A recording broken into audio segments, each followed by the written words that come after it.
From Tantara, another solid, I'd say, solid Shattukat. Lovely little sprays forming across there. From a color point of view, what you're seeing is maybe a little bit overexposed on some sections. But when you hold a specimen like this from this point of display, you can clearly see the little fans of the Shattukat running across there. So we're going to go in closer.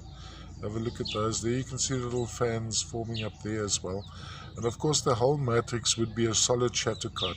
Now the black material growing on the Shattukat would be some girthite. So under magnification you'll find that the girthite would most likely be little cubes of girthite, formerly known as limonite of course.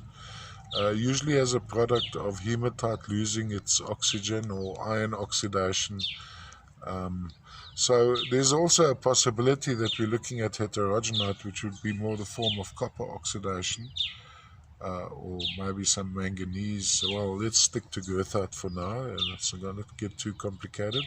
All the way from, of course, Tantara and the Katanga, another masterpiece. There's almost a little bit of chatoyancy on that section, and that what you see on top is a blowout. Let's see if we can. That's a pretty inaccurate indication of the color. A little bit dark perhaps, but this will give you a good idea of the form of the specimen. Of course, the main appeal to me is if you see the little sprays of needles. That's of course compacted sprays, so it's not fur balls like you'd find in the oakenite from India.